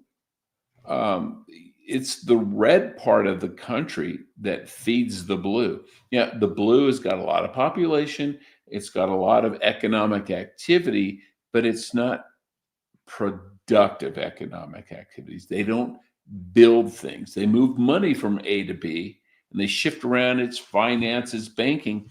But when push comes to shove, they don't make stuff. Yeah, well said. And you know what? Even when, let's say, countries make stuff, doesn't mean that they're rock solid. So no, the China stuff, let's just give our audience a quick update on this. Number one, China has a massive unemployment rate right now. They've been telling their people for several years now that 40% of their plants are closed. That's not true. It's 60% of their plants are closed, and that's firsthand information coming out of China, number one. Number two, they have complete cities, turnkey cities that are empty. There's nobody there but caretakers. And a big part of this, and what Jeff was describing with regards to their aging population, was the one child per family policy in the 1980s. They've shot themselves in the foot. The majority, very large number of Chinese men 40 years old and younger will never be married and never have kids, because everybody, when they had baby girls, they would kill them, dispose of them until they had a boy. And they have severely shot themselves in the foot with that one. I saw a projection, Jeff, 2 days ago that said in very short order, I'm not going to quote the number of years because I don't remember it exactly, but you're going to see China reduced to somewhere around 400 million for its population, which will be approximately 1/3 of what it is today. Most of the Chinese are unemployed, have moved back to the country. Jeff can tell you that prior to us fueling their industrial revolution in the 1980s, they were a nation of farmers. So they've gone back to the country to grow rice and food because that's all they have available to them. The Chinese also have lied about everything. They said they were going to hit 19 trillion for their GDP last year. They're going to be lucky to break 15 trillion. We'll be north of 33 trillion. And Jeff, when you said California has lost $1 trillion in the past, whatever, couple months, most of us can't relate to numbers that large. We don't have that sense of relativity. So I'll do this one more time. If you had $1 million, you convert it to 1 million seconds, it's 11 days of time. If you had $1 billion converted to 1 billion seconds, you would have 31.67 years, a number that we can relate to and exponentially larger than 11 days. If you had $1 trillion and you convert it to 1 trillion seconds, it's 31,667 years. If you take the 33 trillion that our GDP will be for 2025 versus, let's be generous and say 15 trillion for China, that's over 600,000 years difference when converting the delta to seconds and then to time. They're nowhere near the size of our country. Their military is a paper tiger. China's in deep, deep trouble. And the only way they can beat us is if they divide us, basically, Jeff, right? Like, they're not going to beat us kinetically. Xi just fired several of his top generals in the last week, who supposedly tried to launch a coup against him. Yeah. He's saying, oh, they were spying for the CIA. I doubt that. But I have a feeling he's trying to taint them and smear them so he can justify killing them. Yeah, quite possibly. So that's the 3 out of 5 segments down. I got to give a quick shout out to our friends at Carnivalt, carnivalt.com. Use the code EATMEAT, one word, to get 10% off. Or even better, sign up for a 12-month. Well, sign up for a subscription. You don't have to stay for the whole 12 months, but sign up for a subscription each month. That locks your price in for 12 months. They had a 49% year-over-year increase in prices last year. Last week, for all of us, I think it's like the fallout from Christmas and New Year's, things were kind of slow. Their prices, they just took a 15% price increase about 3 weeks ago. It will hit by this weekend, definitely. So if you sign up before then, you'll be in good stead. Again, don't forget our friends at Wasatch Wagyu until midnight Friday night. SD25 gets you 25% off. And by the way, today is the flash sale for the Guardian memberships for this month. It expires at midnight Eastern time tonight. 40% off annual subscriptions, $47.99. I'll explain all the value as that later so that we can get into segment number 4, which I titled Formation of New Nations from Chaos. As fractures widen, bold groups seize the moment to declare fresh borders, rallying around common identities to forge new states from the rubble. These emerging entities scramble for resources and alliances, testing old loyalties while navigating threats from holdouts and outsiders. In the long run, this rebirth reshapes the landscape, birthing rival powers that redefine what was once a single union. Jeff, is there like one thing that stands out to you that a state would say, this is the hill that we're going to fight on, and we are demanding independence? A state like Texas, which, by the way, is a republic and has a piece of paper that says they can leave the union at any time they want. Yeah, I think if you saw the national government basically say, we're going to take over your economy and we're going to ignore the Constitution, which we've seen, and they go, yeah, okay, no one can own guns anymore. You know, if you went to Texas and said no one can own guns anymore, Texas would say, well, come and take it, like they've done in the past. And there's a lot of states, especially in the West and the South, that would go, yeah, go pound sand.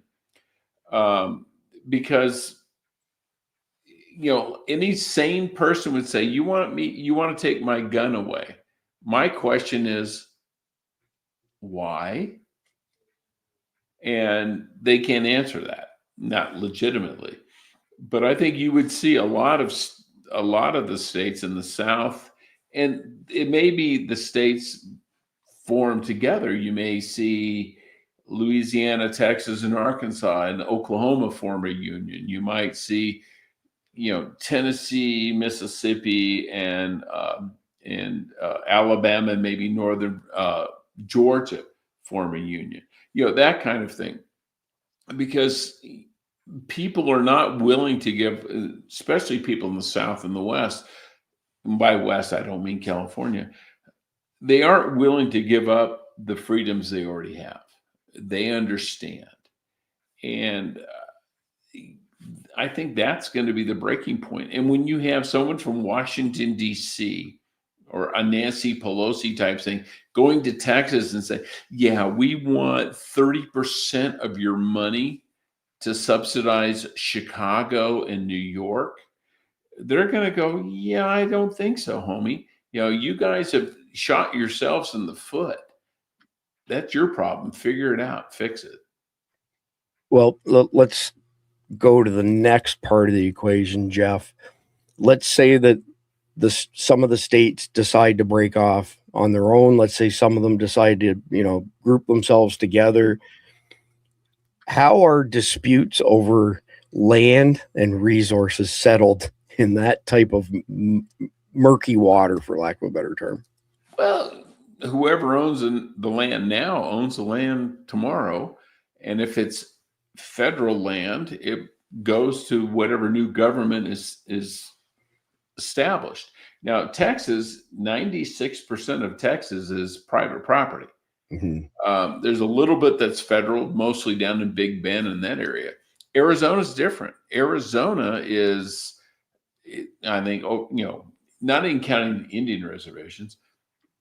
If you count the Indian reservation, I think Arizona is like 86% federal land. Well, that just reverts to the state or reverts to whatever government takes over. You know, you take the national forest, for example. You know, we have Tonto National Forest. I've got Coronado National Forest. I can shoot a gun and hit it from here. Well, that becomes the Arizona Coronado National Forest instead of the U.S. Coronado National Forest. And they decide what to do with it. Does it go kinetic, Jeff? Disputes over land and water? Well, but the thing is, if you're in Washington, D.C., and you're the you're the Department of Interior, and you try to assert your authority in Arizona, and Arizona says, yeah, no, we're not doing that, you have no way to project power beyond D.C. Because the reason the Department of Interior can have a national forest is because people recognize their authority. You know, there's a handful of forest rangers or whatever, but if the state said, yeah, we're not doing that anymore, and they had no military to deploy, they had no FBI that would get any purchase down here, it would go away. Again, it's the, if no one recognizes you as the boss, you're not the boss. True story. Absolutely true story. So the land doesn't go anywhere. You can't pick it up and take it back to DC. Tonto National Forest is still in Arizona, no matter what you call it. One of the things, like examples I was thinking of, Jeff, is the dispute that Atlanta started, or not Atlanta, Georgia started with Tennessee maybe 20 years ago. They felt that they needed more fresh water. Right. So they came up with this story that they actually owned this one section of the Tennessee River prior to the Civil War, and somehow it was given to Tennessee after the Civil War. I don't remember all the particulars. I do remember it got shot down in court pretty quickly. Yeah. But that's what I'm getting at, like solving that type of dispute. I can see it turning kinetic at some point. Like if you have a crew comes in, diverts the Tennessee River. Well, we had that here in the 30s in Arizona. Arizona and California were fighting over, they were building a dam on the Colorado River, which is the boundary between California and Arizona. And I can't remember where it was, but they were going to build this dam. And California was saying, we get most of the water from the lake behind it. And Arizona said, whoa, time out. We get our share too. And they were arguing over it. Well, the governor of Arizona actually sent the Arizona National Guard to the construction site of the dam and occupied the Arizona half and said, yeah, go ahead, build half a dam. Let's see how well that works for you. And then they said, okay, and they renegotiated, and we got a better deal out of it, because California were the 900-pound gorilla. Well, yeah, you can build a dam on your half of the river. Not going to do much good if our half isn't. There's nothing there. That's pretty funny, actually. So let's get into the final segment here, segment 5, preparedness and family protection. So let's say folks start, wising up by stocking basics, food, water. They turn their homes into safe havens, with all kinds of reinforcements and hardening and hidden stashes. And, they run drills for if they have to exfil, they've got escape routes, rally points, rendezvous points.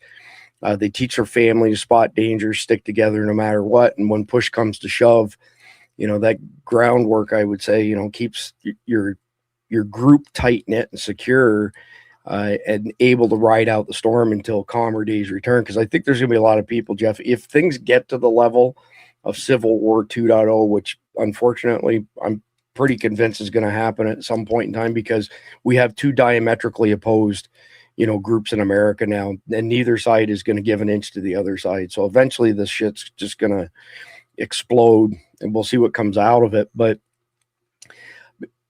we've talked prepping a gazillion times, Jeff, and I know food, water, shelter, we always talk about those things. Outside of food, water, and shelter, what everyday items, in your opinion, are must-haves to ride out the unrest after 9/11 2.0? Protection. Guns and ammunition. Because if you have food, water, shelter, somebody's going to want to take your food, true story, water, and shelter. You got to be, if you can't defend what you have, you don't have it. So that's the main thing. The other thing is, okay, there's food, water, shelter. You need to have comms of some sort. If you've got a network of people that you're mutually supporting each other, you have to have a way to contact them, to communicate with them beyond the phone system, which will probably go down, and more importantly, that the people who will control it will keep you from using it. But if you've got radios or other things like that, you're outside of their control.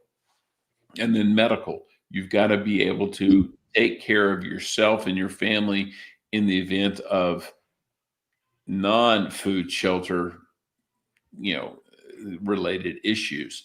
You step on a nail, you get an infection, you get something like that. You need to have medical capabilities. That mean you have to go to med school. But if your kid steps on a nail and gets an infected foot, you got to have some antibiotics. If somebody falls off the roof and impales themselves on something, you got to be able to deal with that. So you've got to have, it's beyond the immediate. You got to look long term. What can happen over this next 6 months, 9 months, 12 months that I need to be able to deal with? Yeah, all good stuff, Jeff. I would just quickly add to the comm side that Dr. Mike and I, we have this weekend set aside and the following weekend set aside to wrap up our, mother of all comms videos that we're fixing to do. And it covers every base you can possibly imagine for comms and varying levels of SHTF. There's nothing that's a panacea. There's not one thing that you can choose that solves the comms puzzle. At a bare minimum, you need several different ways of communicating, and that's at a bare minimum. And if you can afford it, more than that is better, because there's so many different things that affect comms. The funny thing, Jeff, is that when people get into shortwave HF and they hear, so-and-so talked to somebody on the other side of the world, they think, oh, what a great solution, like we can communicate long distances. What they don't realize is that when you get close range, there's this thing called the skip zone. When the signal goes up from you in HF and comes back down again, it will skip a portion of land and it won't work inside that little skip zone. Now, sometimes in a perfect world, the skip zone may only be a few miles, but in some instances, it's over 50 miles, and that becomes a problem. Well, the other thing is, you talk to someone on the other side of the world. That's fun. That's cool. You can talk to somebody in Australia. But it may be weeks before you can get them again. It could be. It absolutely could be. There's so many. You can pick up the phone and, hey, how's it going, Nigel? Oh, it's great down here. No, it didn't work that way. Yeah, it's absolutely. I won't get deep into it here, but all sorts of things that affect the ionosphere, like plasma coming out of the sun, D-layer absorption, et cetera, et cetera. I'll get into it in the next comms video so we don't lose anybody here. One more question, segment 5 here, Jeff. How do you teach kids to stay calm without scaring them too much? And I think I asked you a similar question at some point in the past, but I can't remember what your answer was, which is why I put it back in the brief.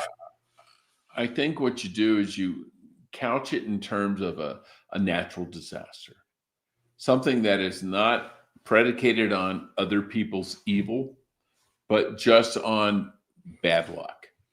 And because the comms you need in the event of a hurricane, or you lose power because of a hurricane, you can't get food because of a hurricane. It's all the same as if there is essentially a revolution or social unrest. And I think it's easier for them to wrap their brains around because it's something they can relate to. They've all been through bad weather. Maybe they've seen the power go out. You go, okay, if the power went out last week or last month or last year, okay, it only went out for a few hours or a day. What if it's a week? What if it's 2 weeks? Okay, how do we deal with that? And almost make it like a game, like a puzzle. How do you solve this puzzle? Your power goes out and you don't know when it's going to come back on. You've got a refrigerator and a freezer full of food. What do we do?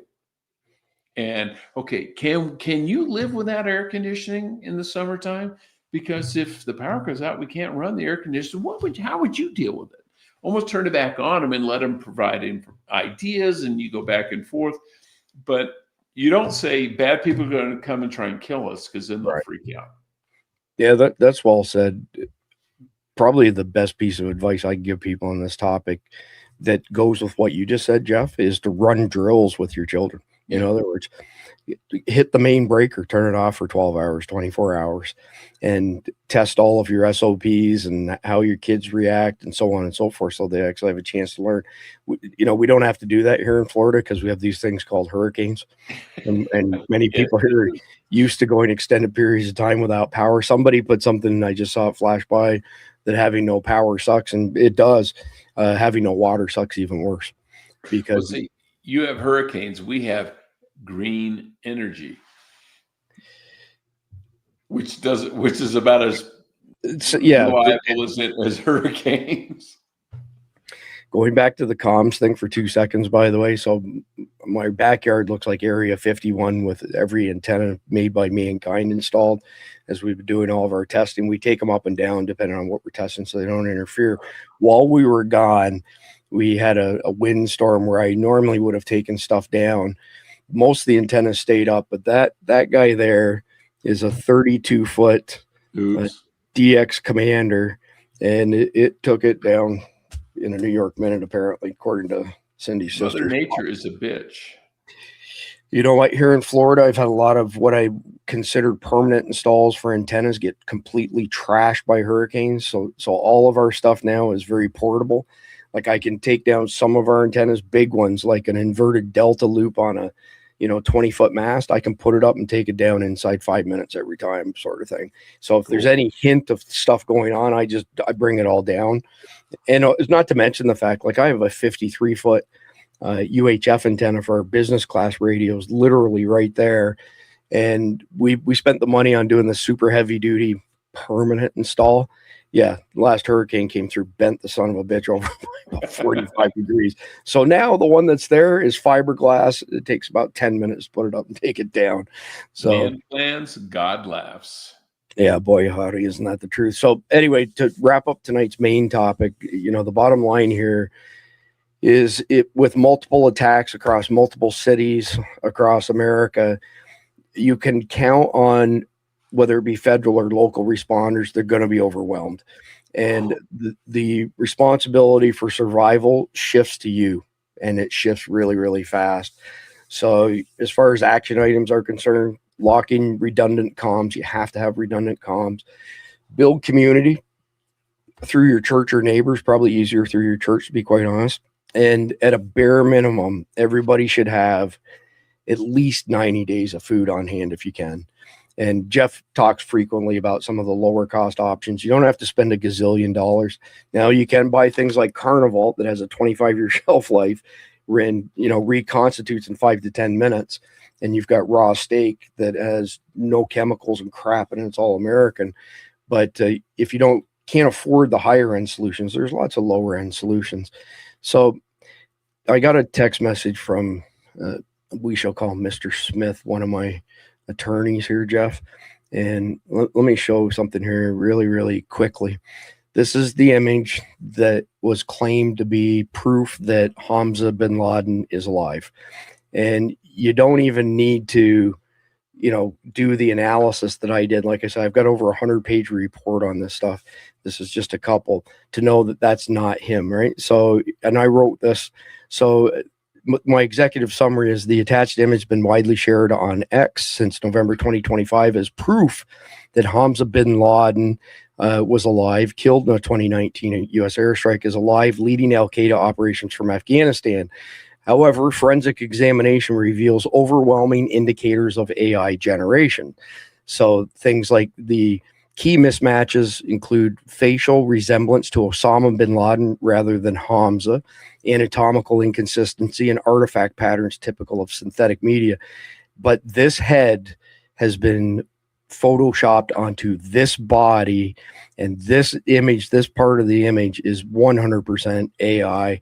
So if you look into the overall image, you've got a 98%, and this is a number that was arrived at through a fairly complex formula. And the 2% that I took off is actually because there's heavy manual editing that happened in this photo. And essentially, at the end of the day, everything out there is parallel to an agreement with our intelligence, American intelligence, basically. So this picture here, and I'll give you a couple more details on it, that was used to say Hamza bin Laden was alive, and somebody even went so far as to say they actually took the picture. That's bullshit. It's just flat out bullshit. Here's a couple more of my notes, and then we'll do the Carnival Hero of the Night. So again, this emerged on X in 2025, and it's a complete hoax of I don't know what you want to call it, propaganda, let's call it. And at the end of the day, just by looking at it, tell me that doesn't evoke Osama bin Laden. Even if you don't know what Hamza bin Laden looked like, he didn't look anything like his father. That's OBL. It's pretty easy to tell without doing all the forensic stuff. And this was claimed, you know, that somebody took this picture in Afghanistan, and that's just completely not true. And, you know, at the end of the day, you've got the facial mismatch. And when you run an AI, if you just take the head alone, not the rest of the body, compare it to Hamza and Osama bin Laden, look for markers, it comes up that it's like 90+% Osama bin Laden, not Hamza bin Laden. So you got the facial structure and the aging, 95% likelihood for that piece, mirrored symmetry, dead eyes, no iris reflections, Osama-like jowls, unnatural deep wrinkles for being 36 years old, which is how old Hamza would be. You've got organic asymmetry. So you've got all kinds of things that set it off. I'm going to release this report when my attorney says do the whole thing. But for now, here it is. The clothing and the fabric. So it shows shadows going in opposite directions, which is 100% AI indicator. It's not something that would happen in natural lighting whatsoever. You've got AI always has problems with hands. You've probably noticed this, Jeff, where sometimes the hand has 6 fingers, sometimes it has 7 fingers. Well, another thing that AI loves to do to hands, it elongates the fingers and it screws up. Wait, what's wrong with 6 fingers? Well, I'm not saying there's anything wrong with it. It's just not real. You are such a body dysmorphia. I'm just saying. So let me skip down to this last little bit here and we'll move on. So I've noted the following facial anomalies. Okay, so you have a profile discrepancy. The jaw to head ratio approximately 1-to-1 is like OBL, whereas Hamza's 1.2-to-1. The cheekbones lack the angularity, and no skin pores when you zoom in is a dead giveaway that something's AI. The visible eye, it's got flat pupils, so there's no highlights in it whatsoever. Very unnatural. All of the beard pixels clump uniformly. You don't see individual hairs. That's a big sign of diffusion and AI generation. And the aging, the creases, they're very symmetrical and etched. And AI always does that. It over renders things like stress lines, and it doesn't look natural, just doesn't scatter it out. So again, that's just a couple pages of, 200+ page or 100+ pages that I wrote on the topic that you'll all get to have at some point in time here. But with that being said, it is that time of the night, one of my favorite times. 4, 3, 2, 1.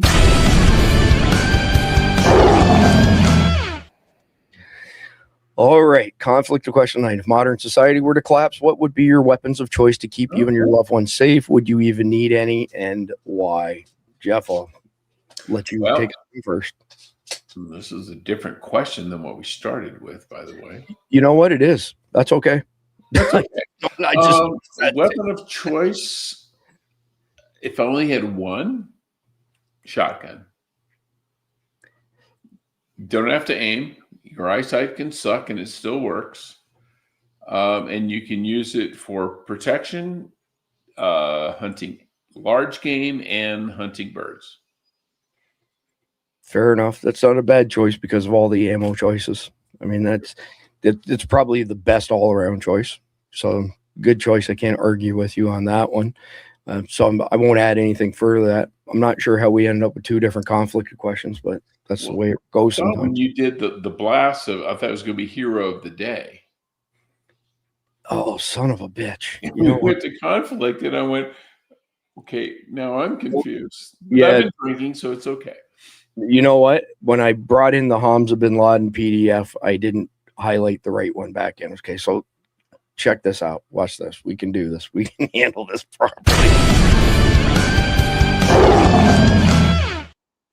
All right, so this is the carnival hero of the day, and Jeff and I were going with shotgun for the weapon, so we're in the home stretch here. 1 minute, 33 seconds. Check this out.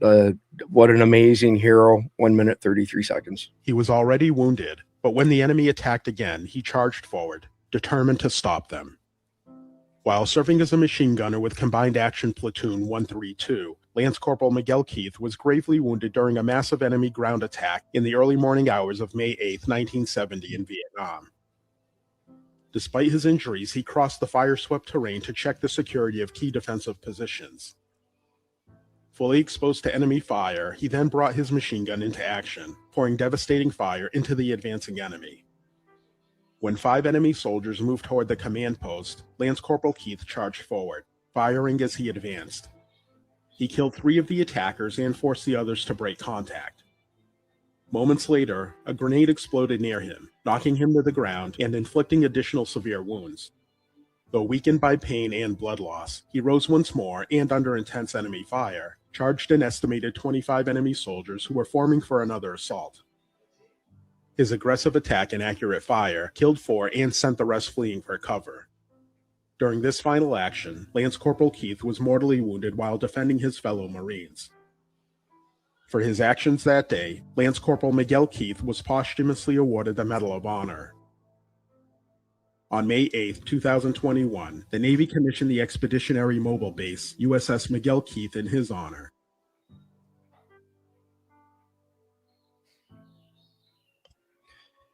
Wow. I mean, Wow.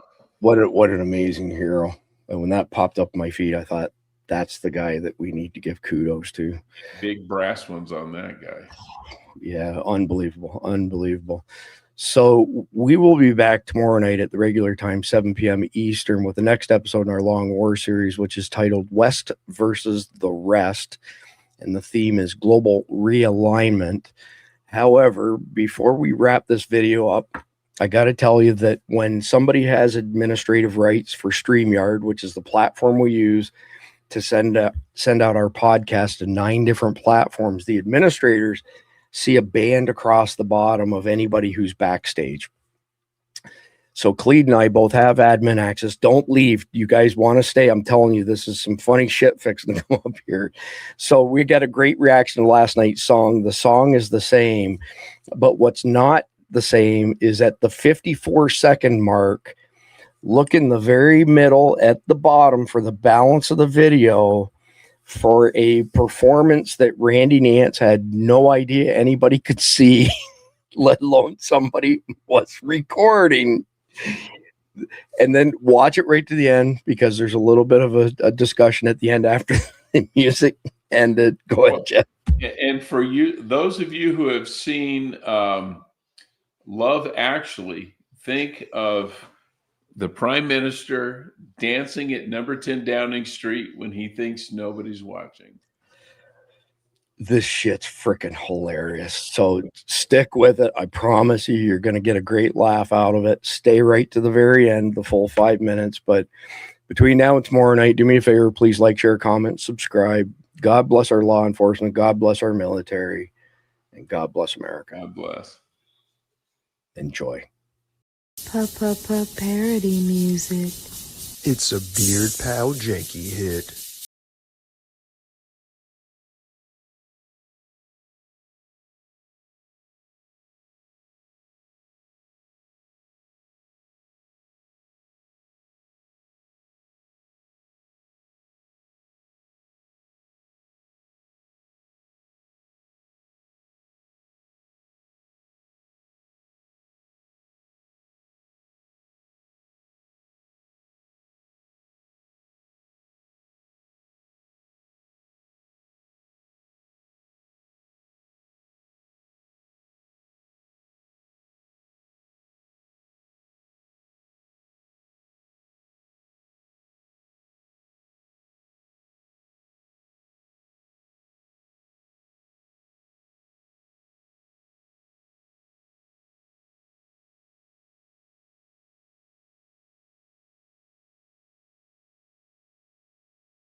Parody music.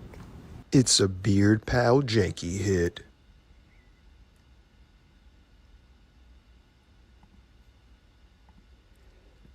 How'd you like that one, Cleve?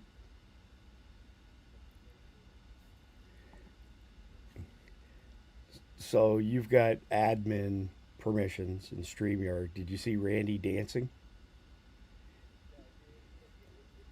Yeah, you ready for this? I recorded the whole thing and it's still recording right now.